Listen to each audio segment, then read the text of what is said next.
Hi guys, welcome back again sa Christmas Channels in the House at ngayon ipapakita ko sa inyo paano i-fix yung nag-auto close, nagpo-force close na GCash wallet application nyo. Okay, kasi nga last week lang o yung past day lang nito na try ko na yung nag-auto close. Okay, nagpo-force close yung GCash natin. Ano bang gagawin natin dito? May solution ba tayo dito? Of course, kaya patapusin mo buong video, ituturo ko sa inyo yung step by step para naman syempre mapaganan mo na at gumana na rin yung GCash wallet application mo kasi nga naman kailangan na natin yan araw-araw, di ba?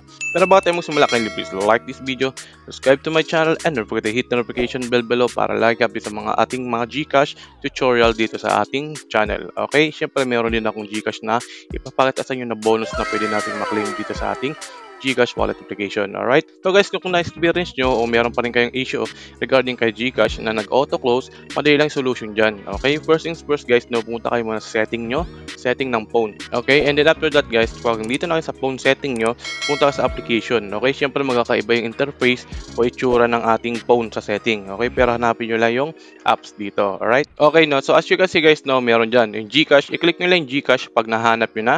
Okay? Click lang natin yan. And then as you can see guys, syempre working na, napagana ko na kasi nga ginamit ko ng tricks ko dito para ma-fix yun. Alright? So number one guys, ang gagawin mo muna is i-click mo muna yung force stop. Okay? Click mo muna yan para mag-stop yung application. And then after that guys, punta kayo sa my storage. Okay? Click nyo lang storage dyan. Alright? Click lang natin yan. And then number one, i-clear mo muna yung cache. And then number two is i-clear mo yung data. Okay? Click lang natin yan. So hindi ko muna i-click kasi nga gumana na naman sa akin. Okay? Click nyo yung clear data. Make sure guys, take note, dapat alam nyo yung password ng GCash nyo. Okay? Huwag nyo gagawin to kung hindi nyo alam yung GCash password nyo or hindi nyo alam yung number. Okay? Take note lang. Okay? So again guys, disclaimer lang, this video is for educational and entertainment purpose only. Okay? So nagkaintindihan tayo doon. And then after that guys, i-click nyo yung uninstall na button. Okay?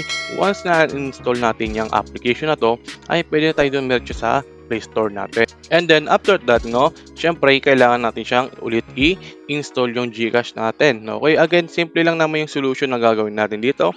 Number one, clear natin yung cache, yung data, and then i-uninstall natin yung application. And after that, balik tayo kay Play Store, and then i-install natin yung bagong update ni GCash natin para gumana siya ulit. Okay, try nyo, testing nyo, pero again, take note, syempre wag nyo gagawin kung hindi nyo alam yung GCash number nyo, and then yung password para naman syempre hindi mawala yung syempre laman ng GCash wallet application nyo. Okay? So yun lang guys, kung nakatulong sa ito para gumana yung GCash wallet application mo kasi nag-auto close, force close, well kindly please like this video, subscribe to my channel, and don't forget to hit the notification bell below para live dito sa mga GCash tutorial, tips and tricks natin dito sa ating channel. Okay, yun lang Cruzmax in the house. See you sa next video. Salamat. Okay?